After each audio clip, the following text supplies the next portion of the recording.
বিকেলের নাস্তায় ১ কাপ চায়ের সাথে গরম গরম সিঙ্গারা হলে কার না ভালো লাগে। হ্যালো এভরিওয়ান, আসসালামু আলাইকুম।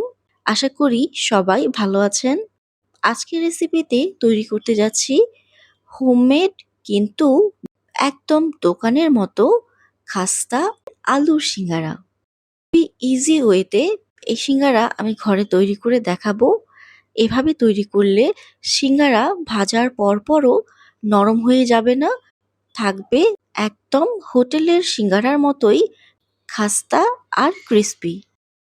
এই সিঙ্গারাগুলো সংরক্ষণ করতে পারবেন ডিপ ফ্রিজে প্রায় ১ মাসের মতো। আশা করি আমার আজকের ভিডিওটি আপনাদের কাছে ভালো লাগবে। চলুন তাহলে রেসিপিটি শুরু করা যাক। হোটেলের মতো পারফেক্ট সিঙ্গারা তৈরি করার জন্য একটি বোলে নিয়ে নিচ্ছি ৩ কাপ পরিমাণ আটা। আমি আটা দিয়ে করছি, আপনারা চাইলে ময়দাও ব্যবহার করতে পারেন।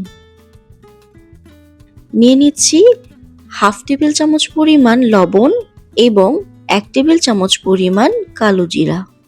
শুকনো এই ৩টা উপকরণ খুব ভালোভাবে মিশিয়ে নিচ্ছি। এখন এতে দিয়ে দিচ্ছি 1/4 কাপ পরিমাণ রান্নার সয়াবিন তেল। তেলটাও আটার সাথে ভালোভাবে মিশিয়ে নেব। আমি আরও 1/4 কাপ পরিমাণ তেল দিয়ে দিচ্ছি। আপনারা যদি একদমই হোটেলের মতো খাস্তা আর ক্রিস্পি সিঙ্গারা তৈরি করতে চান, তাহলে কিন্তু এই তেলটা একটু বেশি পরিমাণেই দিতে হবে। এতে করে সিঙ্গারা ভাজার পর সিঙ্গারাগুলো আর নরম হয়ে যাবে না। কিছু পরিমাণ আটা নিয়ে হাতের সাহায্যে এভাবে মুষ্টি করে নিচ্ছি। দেখতেই পাচ্ছেন এটা কিন্তু খুব সহজেই মুষ্টি হয়ে যাচ্ছে এবং একটু চাপ দিলেই ভেঙে যাচ্ছে। এবার এতে দিয়ে দিচ্ছি নরমাল তাপমাত্রার পানি। আমি এখানে 1 কাপ পরিমাণ পানি নিয়ে নিয়েছি। অল্প অল্প করে পানি দিয়ে একটু টাইট করে একটা ডো তৈরি করে নেব। 1 কাপ পানি থেকে কিছুটা পানি এখনো রয়ে গেছে। আমি কিন্তু মোটামুটি একটা টাইট ডো তৈরি করব। রুটির মতো নরম করে ডো তৈরি করলে কিন্তু সিঙ্গারার পারফেক্ট শেপ দিতে পারবেন না। এবার এটাকে ঢেকে রেস্টে রেখে দিচ্ছি 30 মিনিটের জন্য। এই সময়ে সিঙ্গারার ভেতরের পুর তৈরি করে নিচ্ছি। প্রায় 4-5টি আলু এইরকম কিউব করে কেটে নিয়েছি। এই আলুর সাথে আমার আরও কিছু পরিমাণ পেঁয়াজ, কাঁচামরিচ আর মশলার প্রয়োজন হবে। এখানে নিয়ে নিয়েছি 1/2 কাপ পরিমাণ পেঁয়াজ কুচি, কিছু ধনিয়া পাতা কুচি আর টেস্ট অনুযায়ী মরিচ কুচি। আরও কিছু মশলার প্রয়োজন হবে, যেটা আমি রান্না করতে করতে বলে দেব। চুলায় একটি প্যান বসিয়ে দিয়ে দিচ্ছি 1 টেবিল চামচ পরিমাণ সয়াবিন তেল। তেলটা গরম হয়ে আসলে পেঁয়াজ কুচি দিয়ে দিচ্ছি। পেঁয়াজটা কিছুটা নরম হয়ে আসলে এখন দিয়ে দিচ্ছি 1/2 চা চামচ পরিমাণ লবণ এবং দিয়ে দিচ্ছি কুচি করে রাখা আলুর কিউব।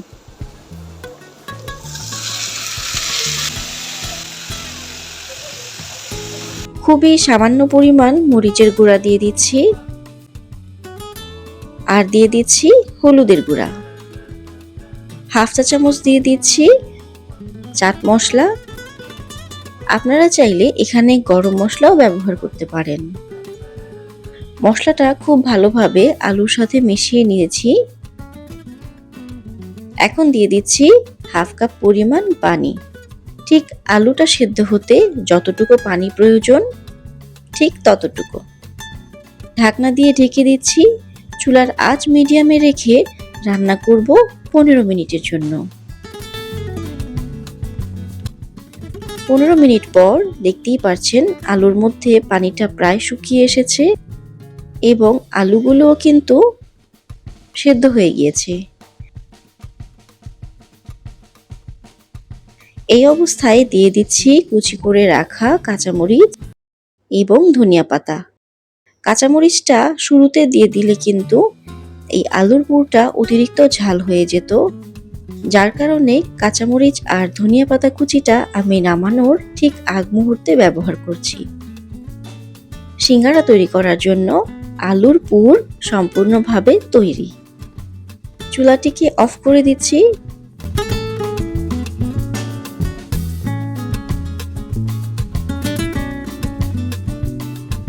এর কাছে কিছু ভাজা বাদাম ছিল, যেটা আমি আলুর পুরের সাথে মিশিয়ে দিচ্ছি। যেই ডোটিকে আমি 30 মিনিট আগে রেস্টে রেখেছিলাম, সেই ডোটা নিয়ে নিচ্ছি।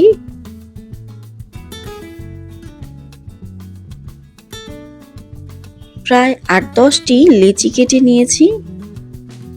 একটি ডো নিয়ে এবার একটু মোটা করে লম্বা আকৃতির একটি রুটি বেলে নেব। এই রুটিটা একদমই গোল বা লম্বা হতে হবে এমন কোনো কথা নেই, মোটামুটি ডিম আকৃতির একটা রুটি বেললেই হবে। মাঝখান থেকে কেটে নিচ্ছি। দেখতেই পাচ্ছেন এই রুটির পুরুত্বটা আনুমানিক কতটা হয়েছে। একটি বাটিতে 2 চা চামচ আটার সাথে 2 চা চামচ পানি মিশিয়ে একটা ঘন মিশ্রণ তৈরি করে নিচ্ছি। এটা সিঙ্গারার মধ্যে আঠার কাজ করবে। একটি রুটি নিয়ে নিয়েছি। ভিডিওতে দেখানো নিয়ম অনুসারে একটুখানি আটার মিশ্রণ বা আঠা লাগিয়ে ঠিক এইভাবে ফোল্ড করে একটি কোণ আকৃতি করে নিচ্ছি। এবার এর ভেতরে দিয়ে দিচ্ছি পর্যাপ্ত পরিমাণ আলুর পুর। ভিডিওতে দেখানো নিয়ম অনুসারে ঠিক এইভাবে ফোল্ড করে সিঙ্গারা তৈরি করে নিলাম। আমি আরো একটি সিঙ্গারা তৈরি করে দেখাচ্ছি। ঠিক অপোজিট পাশটাকে মিলিয়ে নিয়ে দুই পাশ এভাবে জোড়া লাগিয়ে নিলেই কিন্তু সিঙ্গারাটি তৈরি হয়ে যাচ্ছে। সিঙ্গারা তৈরি করা কিন্তু খুবই সহজ, 2-1 বার চেষ্টা করলেই আপনি পেরে যাবেন। একই রকম ভাবে আমি কয়েকটি সিঙ্গারা তৈরি করে নিচ্ছি। এবার এগুলোকে ভাজতে চলে যাব। একটি কড়াইতে একটু বেশি করেই তেল দিয়ে নিচ্ছি। সিঙ্গারাগুলি মোটামুটি ডুবো তেলেই ভাজতে হয়। সিঙ্গারা ভাজার একটা গুরুত্বপূর্ণ টিপস হলো, তেলটা যখন হালকা গরম হবে ঠিক সেই অবস্থায় তেলের মধ্যে সিঙ্গারা ছেড়ে দিতে হবে। সিঙ্গারা ভাজার ক্ষেত্রে কখনোই তেলটা পুরোপুরি গরম করবেন না, এতে করে সিঙ্গারা দেওয়ার সাথে সাথেই কিন্তু এর বাইরের অংশটা পুরির মতো ফোসকা পড়ে যাবে। দেখতেই পাচ্ছেন সিঙ্গারা দেওয়ার সাথে সাথেই কিন্তু সিঙ্গারাগুলো লাল হয়ে যাচ্ছে না। এভাবে ভাজলে কিন্তু আপনার তৈরি করা সিঙ্গারা একদম হোটেলের মতোই অনেকক্ষণ পর্যন্ত ক্রিস্পি আর খাস্তা থাকবে। এই সিঙ্গারাগুলো বানানোর পর কাঁচা অবস্থায় আপনি ফ্রিজে এটাকে সংরক্ষণ করতে পারেন। একটি ট্রেতে করে ছড়িয়ে ডিপ ফ্রিজে রাখবেন এবং এটা শক্ত হয়ে যাওয়ার পর একটা একটা করে খুলে তারপরে জিপলক ব্যাগে সংরক্ষণ করতে পারেন। ভাজার ঠিক 5 মিনিট আগে এটাকে বের করে নরমাল করে দেন একই প্রসেসে ভেজে নিলেই তৈরি মুচমুচে খাস্তা সিঙ্গারা। আমার সিঙ্গারাগুলো ভাজা হয়ে গিয়েছে।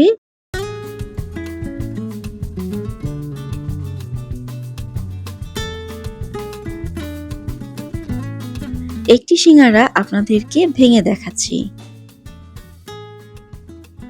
সিঙ্গারাগুলো কিন্তু একদমই হোটেলের মতো খাস্তা হয়েছে। এই পদ্ধতিতে আপনারা একবার বানালেই বুঝতে পারবেন। কেমন লাগলো আমার আজকের রেসিপি কমেন্ট করে জানাবেন।